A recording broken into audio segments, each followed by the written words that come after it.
Okay, I hear the mission bells in the background, so that's my cue to get started. Good afternoon. I'm Luke Swetland with the Santa Barbara Museum of Natural History and Sea Center, and I'm delighted to welcome you all to this, our first Lunch and Learn webinar of 2026, presented by the museum's Plan Giving Advisory Council. For over 100 years, the museum has been providing educational programs to this community, many at no cost.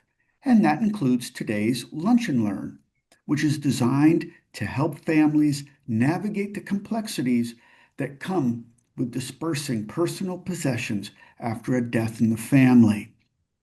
And these are important family decisions. In fact, the museum has a number of fine collections of specimens that were gifted to it when a local family was settling a parent's estate. Gifts like these both preserve a family's legacy and they support the ongoing work of the museum. So I do hope that you will consider the museum in your estate plans to help ensure the future of this great institution. Now, let me say a word about what's going on at the museum these days. In our Maximus Gallery, our current exhibit, Drawn from Nature, commemorates the 30th anniversary of the gallery and presents a sampling of a few of the 4,000 antique natural history prints in the collection. It's really quite extraordinary. It closes March 22nd, so be sure and come and check it out. In our courtyard gallery, we are presenting the work of four contemporary nature printmakers in an exhibit we titled The Living Print. A recent gift to the museum, an extraordinary print made from the body of a 17-foot-long squid created by artist Minio Yamamoto, is prominently featured. Not to be missed, that show is up through the end of May. June 27th is the annual Santa Barbara Wine Festival here at the museum. Great food, great wine. It always sells out, so get your tickets fast. Check out our website, sbnature.org, to learn more about all the great things there are to see and to do at both the museum and the Sea Center. So now let's get started with today's program. And for that, I'll hand it over to my colleague, Andrea McFarling. Andrea? Thanks, Luke. Hi, I'm Andrea McFarling, the Santa Barbara Museum of Natural History's Philanthropy Officer of Legacy Giving.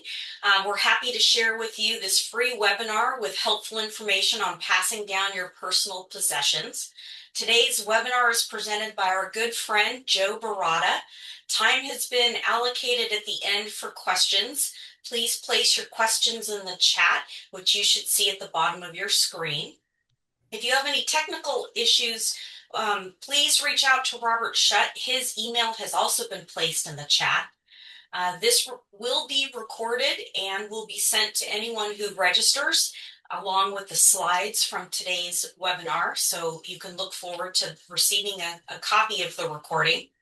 And I'm here to help you with any legacy issues or help in any way with your estate plan, and we hope that you will keep the museum in mind as you do go through your planning. Now I'd like to introduce our speaker, Joe Baratta. Joe Baratta is Senior Vice President, Head of Trusts and Estate, Northern America at Bonhams, based in the Los Angeles office. Joe works closely with an extensive network of professional fiduciaries, trust officers, attorneys, and client advisors on estate collections ranging from fine art and jewelry to collectible motor cars. Before joining Bonhams in 2022, Joe spent 20 years at a regional auction house in Los Angeles, where he most recently served as Senior Vice President of Business Development and Valuations, bringing to market many important collections. Joe is a regular speaker on the topic of estate planning around tangible personal property to trust departments and local organizations. A native Angelino, Joe earned a BA in art history from Boston College, and he is a member of several professional, museum, and philanthropic organizations. Joe, thank you so much for speaking with us today. I turn it over to you. Thank you. And I feel a bit seen in regards to that comment about technology. So I apologize to everyone as I try to find everyone speaking earlier. So again, I apologize. So again, my name is Joe Baratta. I work for Bonhams. Bonhams is an English-based auction house. Many of you may not be familiar with the name Bonhams. However, many of you may be familiar with one of our U.S. companies, which is Butterfield's. That's the company that Bonhams bought in 2003, which had been in business since 1865. So we've had a long-standing presence in California, handling many, many important estates. So let's get started. So what we're discussing today is what we refer to as tangible personal property. So what does that mean? So those are items that one has in their home. It's technically anything that you can move around. So we're not discussing today farm equipment or race horses or anything like that. We're going to really focus on the collectible and art market and how best to make plans for the items that you currently hold, on how to either donate to an institution like the Santa Barbara Museum of Natural History, to distribute amongst your heirs, get rid of during your lifetime if that's the most appropriate, etc. So tangible personal property really is what we're seeing here. Fine art, sculpture, books, watches, motor cars, fine jewelry, etc. All those types of things that you love, that you've collected, that are in your home or safety deposit box. So as we discussed regarding the disposition of personal property, there's really three kind of overreaching topics that one has in the situation and how you can address it. One, let's not address it at all. Let's either assume that your children are all going to behave appropriately, that there's no need for any kind of guidance because family dynamics are incredible, that your heirs are going to know exactly what your directives were because the communication has been so strong amongst the family throughout the years. I would imagine this is the super minority of situations. Everyone knows the family dynamic, and none of us are mind readers, and not all of us, including myself, are the best communicators always. So we may think that our loved ones understand what we wish to do. However, they may not have full clarity. So that clarity is really addressing the issue straight on. So this can be informally, a non-binding letter of the such, a codicil to your will, etc., so that they know, but it's not necessarily a legal directive, as opposed to a formally issued estate document that clearly specifies how you wish for the items that you have spent blood and treasure acquiring, or you have handed down and have been custodians of your family's legacy, as collectors of a specific genre to which you find interesting, because if you did not find it interesting, chances are you would have disposed of it a long time ago. But not all of us fully understand, appreciate, have spent the time that our parents or loved ones have with what they collect. I collect something completely different than what my parents have collected, what my sisters collect. One of my sisters isn't a collector at all, so she really has zero interest in any kind of object, except for what's kind of sentimental, and we'll get into kind of that sentimental value question a bit later. So again, kind of think about your family dynamic. I'm sure many of you have already discussed this internally on how you wish to dispose of the personal property that you currently hold. So one of the first items we wish to address are appraisals. So these are just kind of pretty items that are also just more examples of tangible personal property that Bonhams has done appraisals for, from what you assume in furniture, coins, fine art, but also Native American property, photographs, Asian works, prints, jewelry. The portrait is actually of Alan Turing, for those of you who are into scientific objects, and also whiskey and wine. So what is the purpose of the appraisal that you're wishing to have? So we all the time get a call or an email from someone saying, I wish to have an appraisal. So the first question is, what kind of appraisal do you actually really need? Do you actually even need an appraisal? Sometimes people, when they're calling an auction house like Bonhams, will first off say, I don't really need an appraisal. I don't need a formal document. I just want to know what the item is worth. That's something that Bonhams does completely complimentary because we're an auction house. We're happy to let people know if the items are appropriate or not.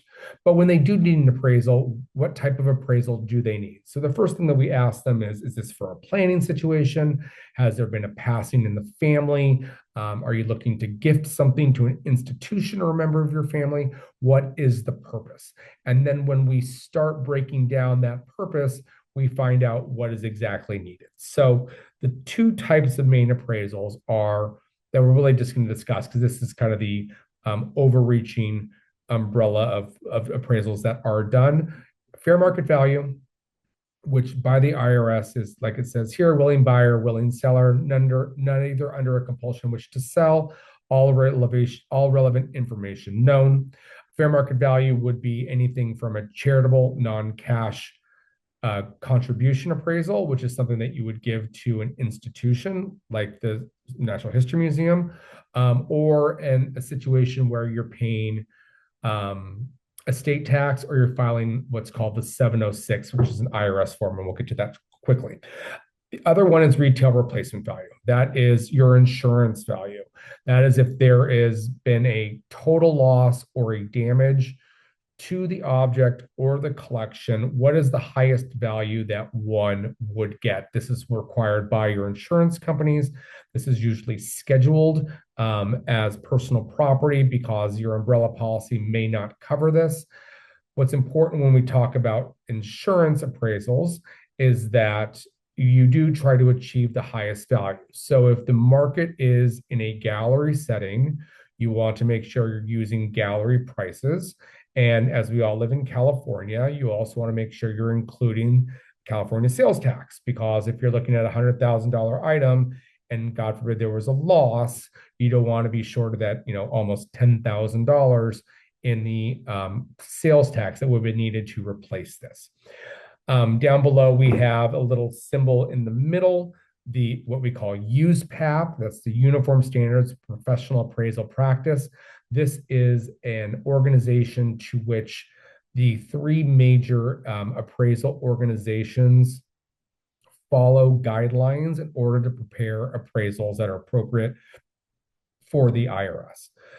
So if you are looking for an appraisal, I would recommend, if you're not using an auction house, to use an independent appraiser who is USPAP qualified, and they come from one of the three appraisers associations.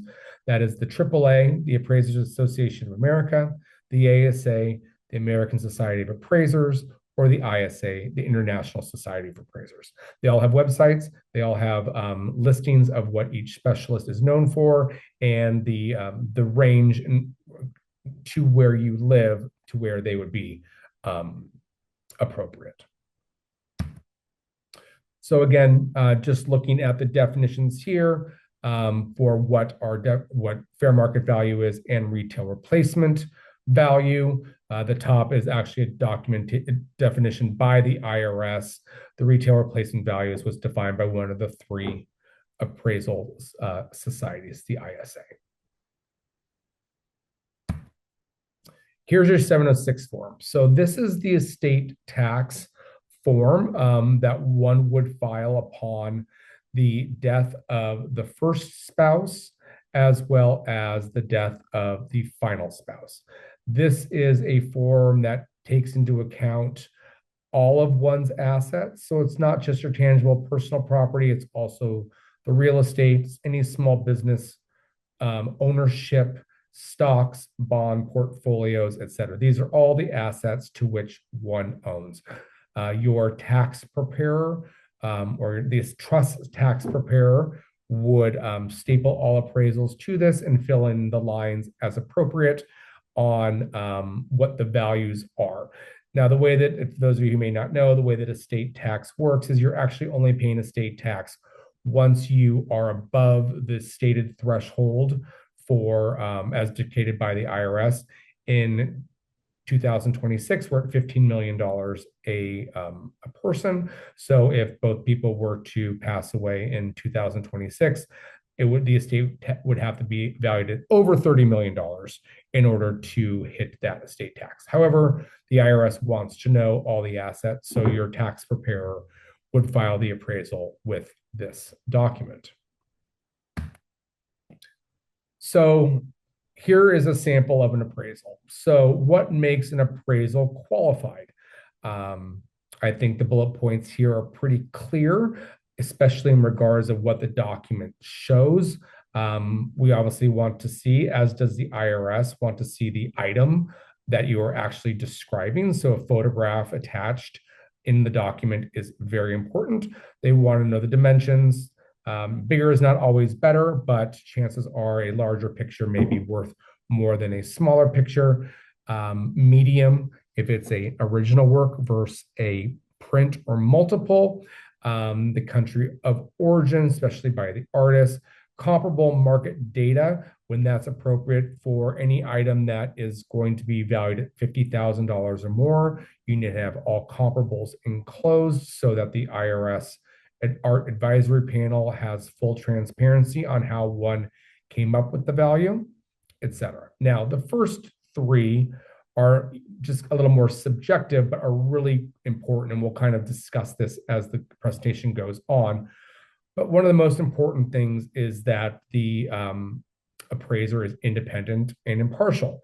If I were doing a charitable contribution appraisal and the IRS found out that the significant amount of time that I spend and income I generate is based off of doing appraisals for the Santa Barbara Museum of Natural History, they're probably going to assume that I cannot be partial and that my appraisal may be biased. And so they would probably throw that appraisal out. Qualified appraisers, oh gosh, my background before I was in trust and estates is I was in furniture and decorative arts, specializing in, English and American furniture. My appraisal and my scope of knowledge would not qualify me to appraise a fossil or an original Picasso. So you want to make sure that the appraisers whom you are working with have the correct background in which to do an appraisal. So as we discuss here, auction estimates versus appraisals. So it is kind of important to notice that sometimes when you're asking a professional what you're asking for, we're going to ask you: are you looking for the estimate? Are you looking for the appraisal values? The estimate is a range, is a subjective opinion on what the item would sell for at auction based off of previous experience. It is a verbal agreement. There is no written documentation, and it's done for free. Appraisal, however, is a single number that is assigned to a formal document to which an agreement has been written, and an affidavit will be signed based on the qualifications of the company and or appraiser to do this work for you. A good example of what happens when you have an auction or you come into an auction professional is the difference between the estimates, and we'll discuss reserves. So if you were to own this work by Mel Ramos, who's a famous illustration artist from the second half of the 20th century, and you were to have come to me 10 years ago and said that I should say, let's use your parents as an example. So your parents decided that they wanted to have this work appraised for insurance, and you came to us and said, what would this be worth? We would say, well, based off of comparables in the gallery setting, a work that is similar in size and subject matter. Obviously, subject matter is difficult because original works are not going to be alike. But in a similar situation, the insurance value for this work would be around $700,000. Great. You know how to insure it. Hopefully, there's no kind of loss.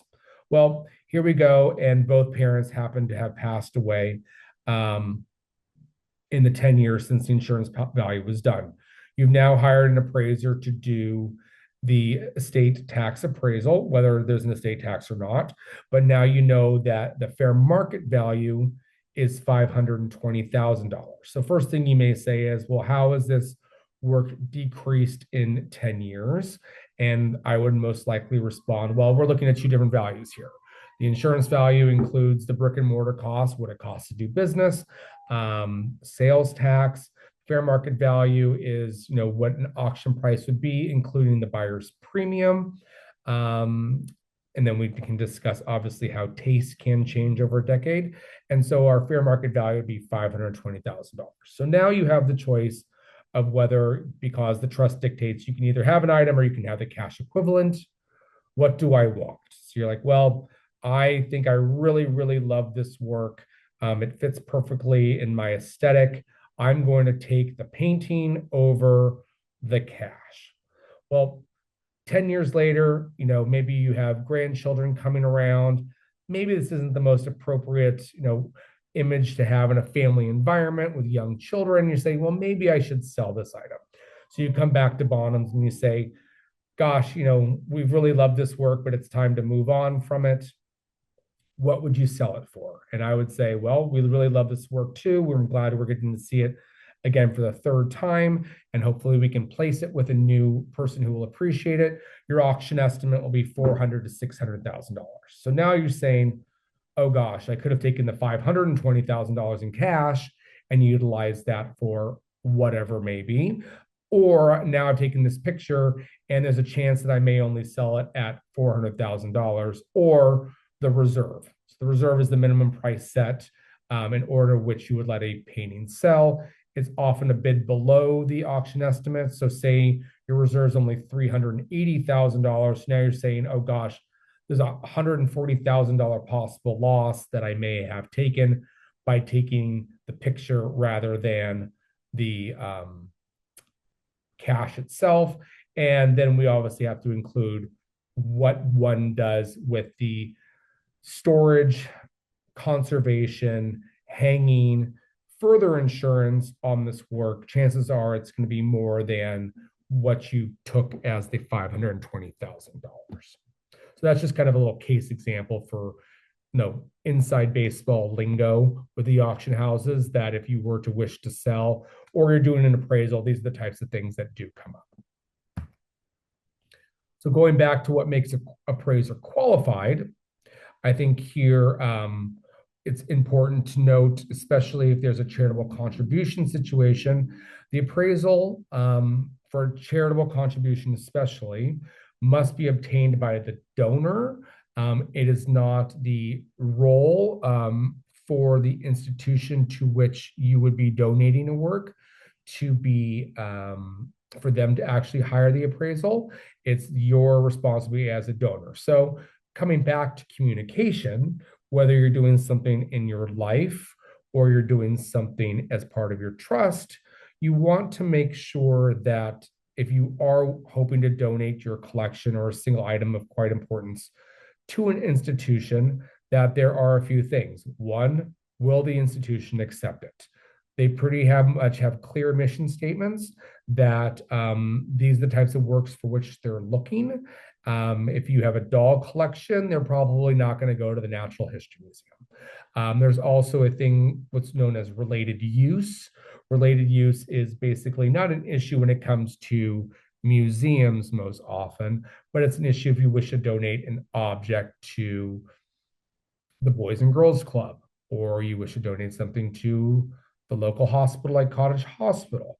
That's when it becomes more important, because a work has to be able to be part of that charity's nonprofit. So if the museum has an art services department to which they realize that art therapy is important and beautiful works in lobbies can help calm someone down when their family is in a crisis, then that would most likely pass the related use. But being stuck in the boardroom or behind walls to which the public can't see, you may have an issue with that qualified appraisal.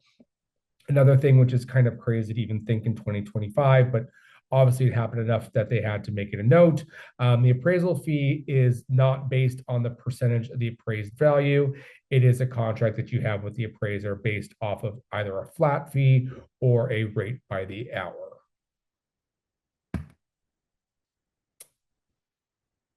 So as we kind of discuss opportunities here, oh, let me go back really quickly. I just have a kind of a fun story here. So this vase on the right, what makes it important to understand what a qualified appraiser is and a qualified appraisal is a work that Bonhams happened to sell last year. This Chinese vase with the dragons. They happen to be imperial dragons. They have 3 claws, which is one of those things that makes it, more desirable. Came out of an estate in Boston, Massachusetts, to which the appraiser was probably not qualified in which to look at Asian works, let alone Chinese works, let alone Chinese imperial works. This work here was assigned on the appraisal as a value of $500, which, not knowing, especially myself, not knowing a lot about Asian work, this work, just by the quality of the decoration, is decoratively worth more than $500. Well, one of our specialists got wind of this when the client brought the appraisal to them and said, "Oh gosh, I need to see this in person." Well, the vase ended up selling at auction, including the hammer fees, for $3.6 million. So luckily, we were able to do a retroactive appraisal for the estate, so they weren't paying any kind of capital gains on that 3.6 to $5 million. Well, it would have been less because of the buyer's premium being included, but say around $3 million. That's quite a significant capital gains possibility. So we were able to narrow that exposure to them by utilizing some of the best Chinese specialists around the globe to come up with a fair value that was also 6 figures, but not near to where the appraised the final hammer price was. So a really good situation to where you need to have a qualified appraisal by a qualified appraiser. God forbid this is $500 and it ends up in your estate sale rather than going to auction or being donated appropriately to an institution. That's what we kind of refer to as those roadshow moments. No one wants to see the vase that was in their family's living room in somebody else's hand on roadshow while they're crying because they're automatically, instantaneously rich and it's not in your pocket. So opportunities that we just kind of want to discuss here in regards to collectibles are, they're here to enlighten, inform, and inspire. And that's not just for you as the collector. That is obviously for the people to whom you wish to give that work, assuming it's a nonprofit, or to your family members. It's important for them to understand the legacy. It's important for them to understand what you put into that collecting and how best to move it on to the next generation as a custodian. When you talk about gifts of collections, they're often very nuanced. They can be often very complex. It's always important to speak to your tax professional. Just to be clear, I am not one. So everything here is guidance that I've said today. It is not gospel. But speak to your tax professional how best to maximize a donation or a gift to an institution or a member of the family. And as we say, acquiring, managing, valuing, giving, receiving gifts require careful planning and the advice of trusted advisors and experts. Buying on eBay is not always going to be the best for all different levels of collecting categories. Find an advisor whom you trust, whom you like, who's reputable, and can give you what is needed for that kind of guidance. So, and again, just reiterating our potential benefits of, if you were to give to a nonprofit like the Santa Barbara Museum of Natural History, there can be an income tax deduction, capital gains savings, minimizing estate tax exposure. Obviously, the more you give away, the chances are the closer you'll get to under that basis of $15 million per spouse, how you share your collections through a gift. And obviously, one of the reasons that I'm on here right now is because museums and nonprofits like the Natural History Museum are about donor engagement and stewardship and want to provide these types of things, to their fellows, to their important donors, so that education is there and they realize how important it is to support museums as such. So Andrea and I kind of bantered about on this, on like how best to decide that when you are downsizing or you're having a conversation about, unfortunately, the inevitable, how best to decide where these items are going. Again, none of us are mind readers. Unfortunately, none of us are going to live forever. We need to make decisions so that there's not infighting on with the family. So unless you really want all your hard-earned money to go to trust litigators, chances are you're going to want to have a conversation on how best to distribute. So rotating choice, pretty clear on what that means. Draw a lot. I pick number 1. I get to go first. My siblings go all the way to 5. After that, I get to go again, or maybe you snake it around. So 5 gets to go twice, and then 1 gets to go twice, whatever it may be. Draft pick, picking straws. Shortest straw loses out. Whatever, largest straw wins. It can be a bit lopsided. No one wants to be, feel like they're being missing out on an opportunity. Bidding, I've seen this out, which is great. It's almost like monopoly money. You basically have an assigned value to specific items of value that are provided by the appraisal. And you utilize that money in which to do so. You can do a mock auction, whatever it may be. Colored sticker approach. Well, this is really easy because you've had that discussion before mom or dad passed. Those items, whether that's a vase or a piece of furniture, has a colored sticker. Red means Joe, blue is Robert, yellow is Andrea, like et cetera, et cetera. We all know what those things are. Working out in the family.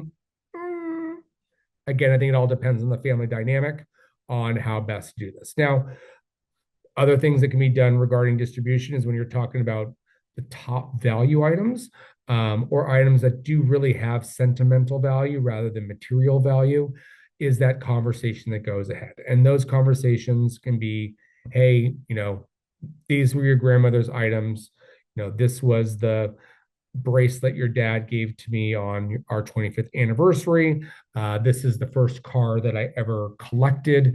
Do you want these types of items? What would you be interested in? And have that conversation. Things that do come up surprisingly, or maybe not surprisingly, that are the issues most in regards of family dispute is mom's jewelry. That's usually one of the biggest things. And then it's the sentimental items. It is the dishes that were used during the family.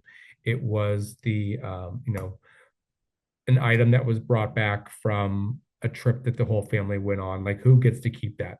The family photographs. Family photographs are truly sentimental value. Luckily, in today's technology, they can all be scanned and replicated. So that's a great way to kind of do that. But, the biggest fights that I have ever seen, it's not about the paintings, because usually if there's one painting that's worth a lot of money, either none of the family wants it because it's not their taste, or none of the family has wishes to use their cash distribution to have that picture rather than the cash equivalent. It's usually the jewelry. So if there is multiple daughters, or I know this is kind of contentious to say, but I find a lot of the fighting sometimes happens with the daughter-in-laws get involved. Have that very clear on what you wish and how you wish for that to be divided. In 2025, many of us aren't wearing jewelry. We're not wearing watches that, we may have before. Definitely not that our parents did, because of just socials, events are much different. So wearing a diamond necklace or a 18 karat gold Rolex out, it's not something that one does. So, having those talks are best because chances are someone doesn't want it at all. Everyone would rather have the cash in today's world, it seems. So closing thoughts here. Andrew,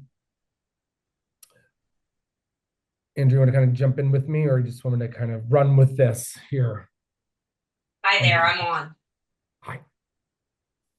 I think because you're spotlighted, or you're embedded, I'm not sure if Robert can spotlight me. Excuse me, but yeah. Why don't you go through the closing thoughts? Then I'll go off. Okay. Sorry. So non-titled personal property here. Oops. What happened? Okay. May or may not have as much financial worth here, but it does have a great deal of sentimental or emotional value. Those are why the conversations are appropriate, especially with family members, because that sentimental value is going to be more than the tangible value itself. Like everything in life, planning ahead allows for more choices. Open communication about what is fair is important. So there isn't misunderstanding, conflict. We can't always control things from beyond the grave. Who knows what happens once we leave this life? The last thing, though, I would imagine that we do want is for our loved ones to be fighting over things. And transferring property is important regarding, how best to do so, laying the groundwork for either estate implications to keep things, under thresholds, or providing those memories and traditions within the family or for the public, because those items are important, which to donate to an institution. So Thank you, Joe. that's us.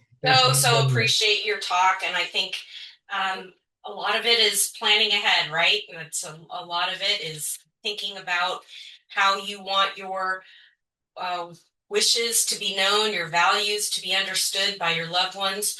I am going to start us off with a couple of questions, and I see we do have a few questions in the chat and in the Q&A. So here's a good one for you. What is a good way to inventory your personal property? Okay. Well, I think there's two different ways. If you are, listen, I live in Los Angeles. Everyone else here lives in Santa Barbara. Most important thing, just because we live in Southern California, is to get out your cell phone and videotape everything in your house. That's the first thing that if you were doing an insurance situation that they're going to want to know. So get out your phone, record it, save it to the cloud. Don't just keep it on your phone because, unfortunately, all of us have had situations, well, not all of us, but the majority of us have had situations to where we have to leave at a moment's notice. God forbid, we're not going to forget our phones, but if we happen to, let's not do that. So grab your phone, record everything. Record what's in your safety deposit box. Record what's in your closets.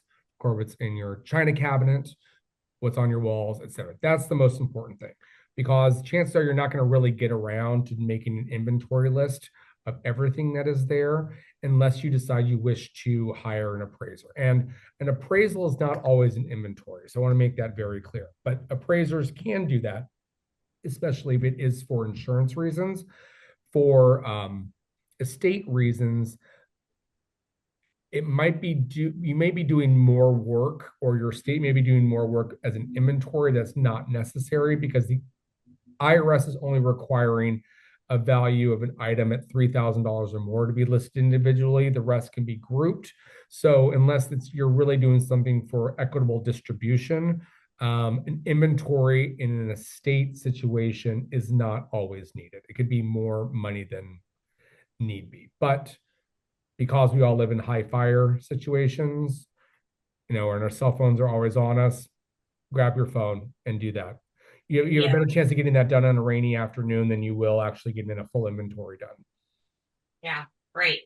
And how do you find the right type of appraiser for your various items? Sure. So I think that is really important. So the three organizations that I mentioned all have different appraising different categories for personal property. Um, so if you're looking for jewelry, you want to go to a jewelry appraiser. If you're looking for, fossils and the like, you want to go to a natural history appraiser. If you want to do your books and manuscripts, that's where you want to do it. Cars, same thing. Watches, same thing. And yes, it might sound like it's really expensive, but there are a lot of appraisal firms and auction houses that have a lot of these types of situations. And a lot of the really great independent appraisers, especially because there's some really great ones in Santa Barbara, they have a large network of people with whom they work. They know the best people for your items. And if they don't, it's very esoteric. We live in a very big country with lots of knowledge. They will find the right person to do that for you because it is important. Yeah, great. I'm going to jump to one of the questions in the Q&A.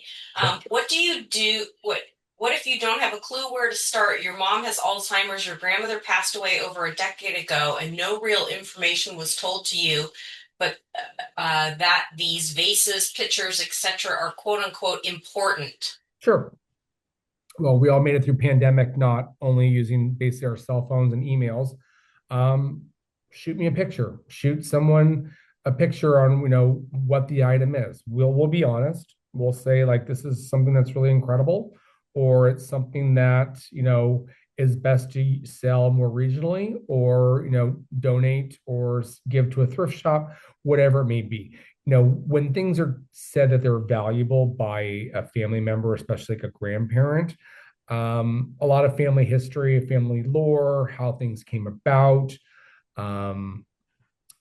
sentimental value, as well as just a changing marketplace. It wasn't that long ago that, Georgian mahogany furniture was worth a lot of money and people were buying it a lot. Of French provincial furniture is worth a lot of money. People didn't mind buying disc services and they paid a lot of money for them. Well, that really market changed in about 2005 and has really not improved since. It's actually depreciated dramatically.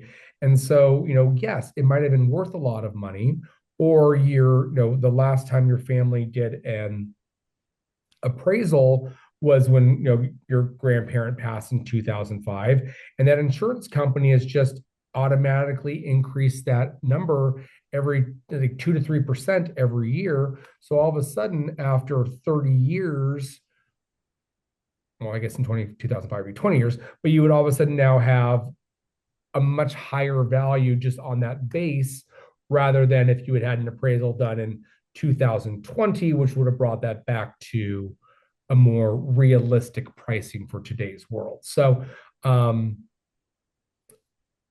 there's lots of places that have lots of information. Again, great appraisers that are on these websites, as well as auction houses. Send them a picture.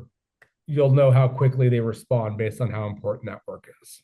So Joe, you just kind of answered a little bit of this next question in the chat, and I have something to add to it. So the question is, how often should appraisals be done? Some family pieces were appraised about 25 years ago. Should they be updated both in thinking about gifting to museums, thank you very much, as well as distributing to younger family members? Sure. And I'd add to that, is there a minimum or a maximum estimate value where an appraisal is needed? Sure. So like I said, the IRS only requires it at $3,000 or more. What depends on your insurance company is what depends on your insurance company, how things are scheduled. They may say that you have a $3,000, under the umbrella for jewelry, or, $2,000 for sterling flatware. Well, with the price of gold and silver today, chances are you need to be scheduled rather than assuming that it's going to be under your umbrella policy. I recommend every 3 to 5 years for insurance. But if you're looking at certain things that have gone up exponentially over the past year or two, if you're a collector of blue chip contemporary art, that market probably needs to be done a lot less than every 3 years.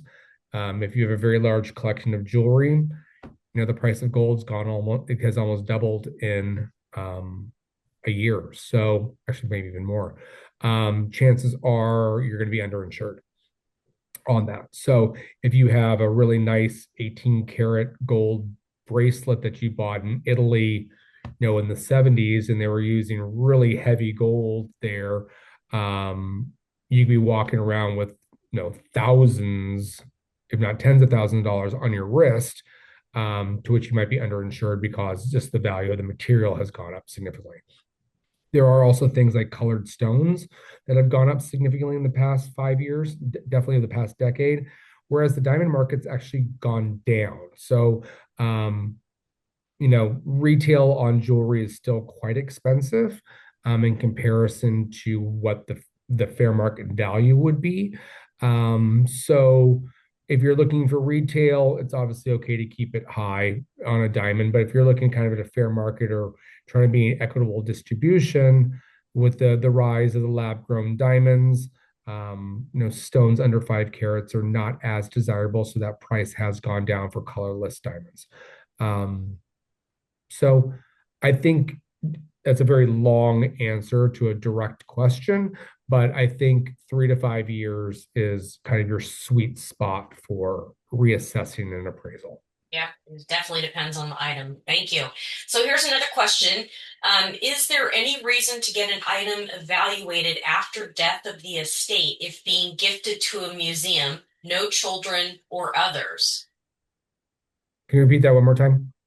Is there any reason to get an item evaluated after death of the estate if being gifted to a museum, no children or others? Well, I think that all nonprofits like to know what they're actually getting. We all have like, pipelines, goals, however you want to discuss that corporate terminology of, what's coming down the line. So if I, Joe Baratta, was donating an object that was worth $500,000 to the Natural History Museum and I died today, first off, nothing can even be done for 120 days in the state of California in regards to distribution. So now we're knocking that down until May. And then by the time this item comes up, maybe the only appropriate time in which to sell it is November. So the settlement's not going to be till December. So now Andrea's like, oh my gosh, we have $500,000 coming to us. We can't book it until 2027 when we actually receive the cash. Yes, it might be important to get that appraisal. Also, the appraisal is going to be needed because even if your document, you've stated that, this item is going to the Natural History Museum, the IRS wants to know what the value of that is to make sure that, it's going to either take you down below that estimate or it's going to, keep you above that threshold for the estate tax line. So if it's $1 million item and your estate's worth, $16.5 million, then all of a sudden now you only have to pay capital gain or estate tax of $500,000. It's only worth $500,000 at 16.5. You're paying $1 million on estate tax. So that they're going to want to know if that appraisal needs to be done. So yes, you have to do the appraisal. Also to note, when you are doing a charitable contribution appraisal, as of 2017, the appraisal fees are no longer tax deductible, and you need to do an appraisal really for any item that is being donated of a value at over $500, or if the total group is over 5,000. So you do need to speak to the institution to which you're giving to make sure that it's cost effective for you as the donor in which to actually conduct this appraisal. Yeah, and I would add, to definitely have a conversation with the institution and reach out to me if anyone has anything that they're interested in potentially contributing to the museum, because we want to make sure that it fits within our collection. As you mentioned, a whole bunch of antique dolls wouldn't fit within the Natural History Museum's collection. If you do have specimens, how scientific data has been collected and what accompanies that particular item. So that would be important for our curators to know. So please reach out. It's really important to have the conversations because what you intend may not be what the institution wants. And So if you would be fine with items being sold and those proceeds going to benefit the museum, um, those are all things that we can discuss beforehand. So I think going back to some of your closing thoughts, and that is preparing in advance, making sure that both your family and your heirs know what your values are, and if there's an institution that you'd like to be a beneficiary, that they know what your values are as well. Yeah. Well, thank you so much, Joe. We greatly Absolutely. appreciate your time and expertise. I think we've answered all the questions, which is wonderful. And if you have further questions, my information is here on the screen. Feel free to reach out. And again, I apologize for my technological blunders at the beginning of this, but here we are. We made it to the end. We are great. Thank you. Yes, my information is also on the screen. You can reach me through the museum's website, and you can reach Joe obviously there or through the Bonham website as well. And we want to make sure that everyone is thinking a little bit more about how to balance the financial value of their personal possessions and the sentimental attachment. There's a lot of great resources out there, information like who gets grandma's yellow pie plate, things like that. So it's those sentimental things, and everyone will receive a copy of the slides. So some of those great suggestions on how to divvy up family items, and all the nuances of the appraisal system will all be sent to everyone. As you consider your own estate plan and any special item, please reach out to me. And you'll also see we have a lot of other great resources coming up for the Lunch and Learn webinars for 2026. So mark your calendars. We've got one coming up on May 12th, another one on September 8th, and then our in-person estate planning essentials workshop will be Sunday, November 15th. An estate plan is essential to ensure your wishes are honored, your family is protected, and your assets are managed according to your wishes. So as you heard today, there are many details to ensure your own estate plan and your possessions are properly aligned with your values. So make use of our webinars and our in-person workshop. And again, Joe, thank you so much. Thank you to the museum's Plan Giving Advisory Council for helping to coordinate this presentation. And thank you to all of you who attended. We greatly appreciate your involvement and support of the Santa Barbara Museum of Natural History. Thank you, and have a wonderful afternoon.